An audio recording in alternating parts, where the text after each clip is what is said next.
Hello दोस्तों, तो कैसे हैं आप लोग। आई होप कि आप सभी लोग एकदम मस्त होंगे। तो आपकी इसी खुशी को बरकरार रखने के लिए आज मैं आपको एक्सप्लेन कराने जा रहा हूँ ब्रह्मास्त्र मूवी।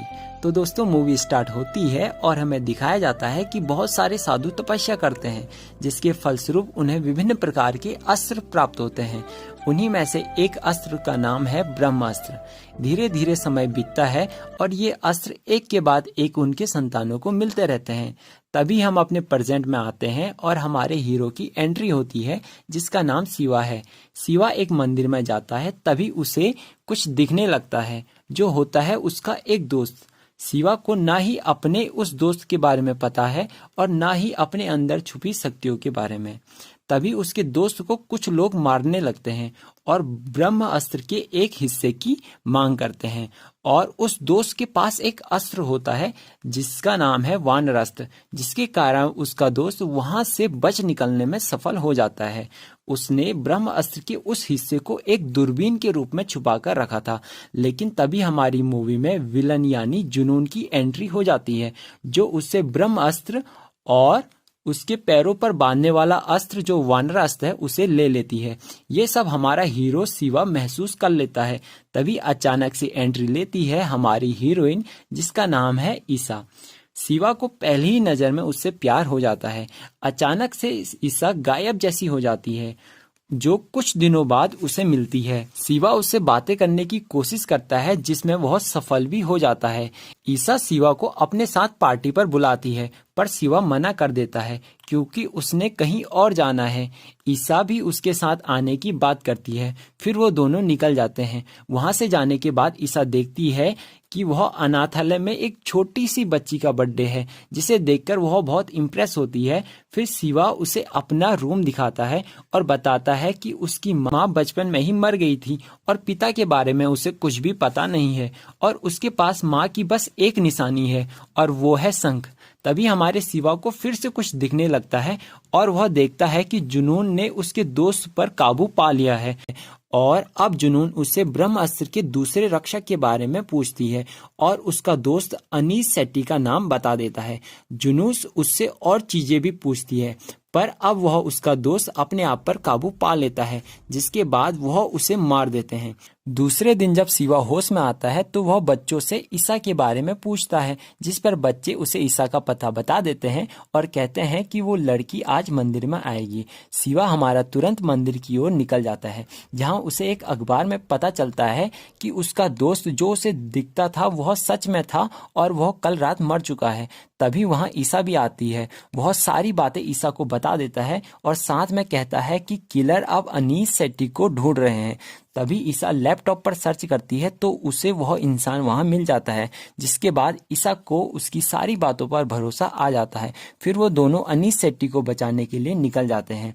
वहां जाकर ईसा को पता चलता है कि शिवा आग से नहीं जलता है और बचपन में उनके कमरे में आग लग गई थी, जिससे उनकी माँ जल गई थी और वह बच गया था। तभी अचानक उन्हें जुनून दिखाई देती है, जो अनीस सेट्टी को मारने के लिए वहां पहुंच चुकी थी। फिर वो जल्दी से अनीस सेट्टी के पास पहुंचने की कोशिश करते हैं और उसके पास पहुंचकर सारी बातें बता देते हैं।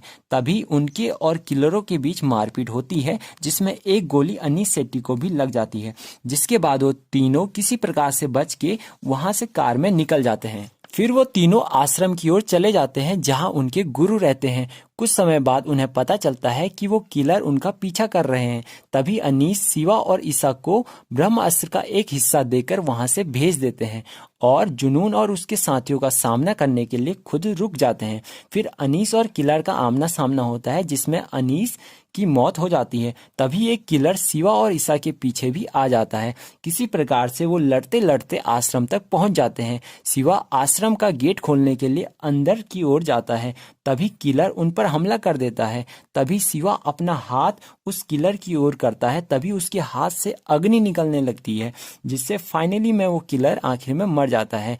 यहाँ शिवा को अपनी शक्ति का पहली बार एहसास होता है और वह इसे सहन नहीं कर पाता है, जिसके कारण वह बेहोश हो जाता है। तभी हमें दिखाया जाता है कि जुनून का भी एक गुरु है, जिसे जुनून ब्रह्मास्त्र को जोड़कर जीवित कराना चाहती है और जुनून अपने गुरु से कुछ शक्तियां मांगती है, जिसके बाद उसके गुरु उसे लाल रंग का चमकीला पत्थर दे देते हैं।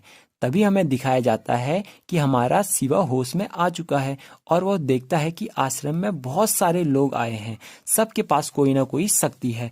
आश्रम के गुरु उन सबको इस संकट के बारे में बताते हैं। फिर हमारा शिवा गुरुजी से मिलता है, जिसके बाद गुरुजी उसे अपने साथ लड़ाई में रखने की बात करते हैं, पर शिवा साफ मना कर देता है।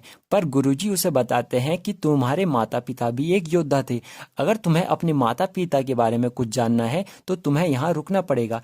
इसी के साथ हमारा शिवा वहाँ रुकने के लिए तैयार हो जाता है, पर गुरुजी ईसा को वापस घर भेज देते हैं। अब हमारे गुरुजी शिवा की शक्तियों को जागृत करने में लग जाते हैं। इसी के साथ जुनून चमकीला लाल पत्थर लोगों के गले में डालने लगती है, जिससे वो लोग जुनून की वश में आ जाते हैं। अब हमें दिखाया जाता है कि ईसा शिवा के घर पर गई है, जहां एक किलर उससे आश्रम का पता पूछता है और उस पर अटैक करता है। पर ईसा के आसपास ब्रह्म अस्त्र के रक्षक भी होते हैं, जिससे वो किलर उनसे लड़ाई करके फिर वहां से डरकर भाग जाता है। पर इसी दौरान हमारी ईसा छत से गिर जाती है, पर वह बच जाती है। यहाँ पर शिवा को पता चलता है कि वह ईसा की प्यार की ताकत ही थी, जिसके कारण वह अग्नि अस्त्र बन जा रहा था। अब वह ईसा की प्यार को याद करके अग्नि अस्त्र पर कंट्रोल पा रहा था। इसके बाद गुरुजी उसे ब्रह्म अस्त्र की वो कहानी सुनाते हैं और बताते हैं कि 30 वर्ष पहले ब्रह्मास्त्र टुकड़ों में नहीं था। तब एक वीर योद्धा हुआ करता था जिसका नाम देव था। वह बहुत शक्तिशाली था।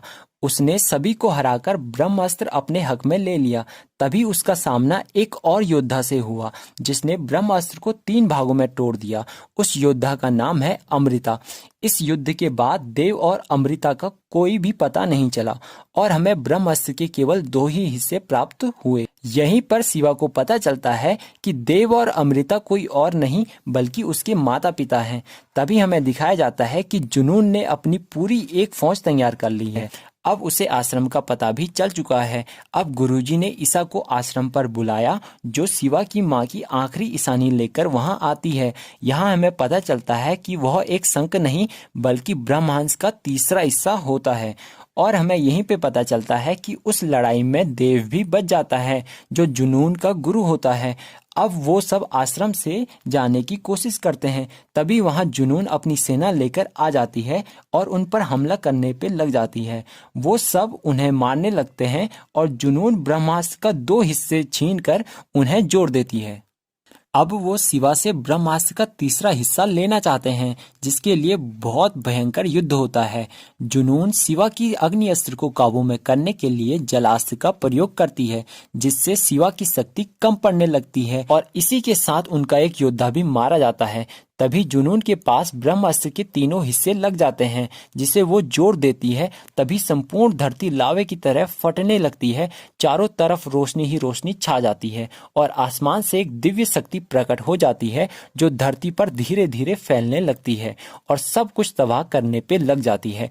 शिवा उसका सामना करता है और धीरे धीरे शिवा ब्रह्मास्त्र की उस अपार शक्ति पर काबू पा लेता है और अपने प्यार की शक्ति से संपूर्ण विश्व को बचा लेता है। इसी के साथ देव भी अपनी मूर्ति रूप से हटकर इंसान के रूप में आ जाता है और ये हमें नेक्स्ट पार्ट में दिखाया जाएगा।